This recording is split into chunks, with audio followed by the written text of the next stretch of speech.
Chapter 6. Time to Marry.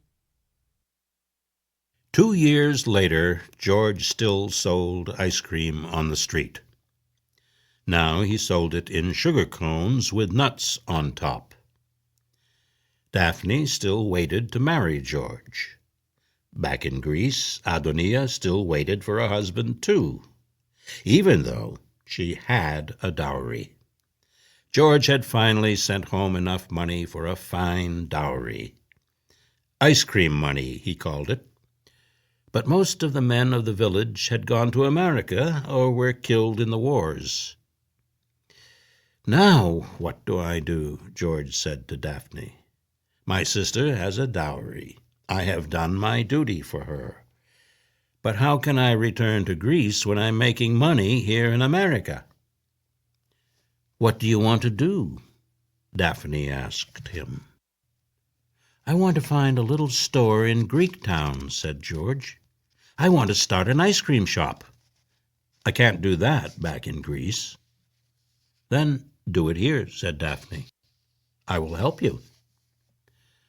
"I also want to marry you," George added. "I make enough money for both of us to live on. What do you say?" Daphne threw her arms around George. "Of course I'll marry you. I'll tell my parents we will have a big Greek wedding." "Good, good," George said. "First we will marry, then we will start our ice cream shop." "Wait a minute," said Daphne.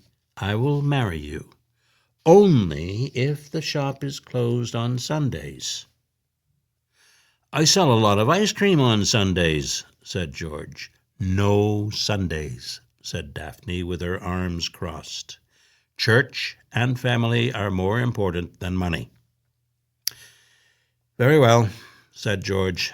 "No Sundays." George and Daphne got married in the new church. Everyone in Greektown was welcome. "There must be 400 people here," George whispered to Daphne as they danced at their wedding. "I say 500, laughed Daphne. "And most of them brought along homemade Greek food." "It is all wonderful," said George. "Now, I've been thinking, what kinds of ice cream should we sell in our shop?" "Can't you ever take your mind off business?" Daphne asked. She wasn't really angry. She was as ready as George to open the shop. Not long after the wedding, they opened the shop. It was a tiny space that opened onto the street. There was room for one freezer full of ice cream.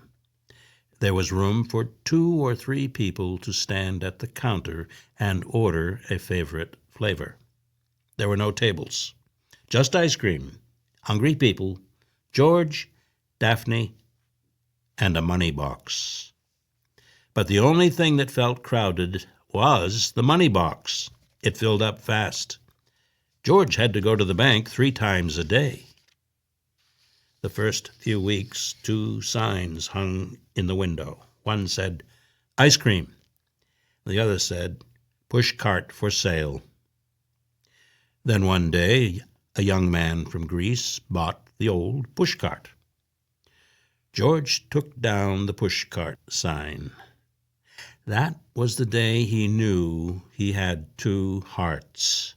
One heart was still back in Greece. Now the other would stay in America.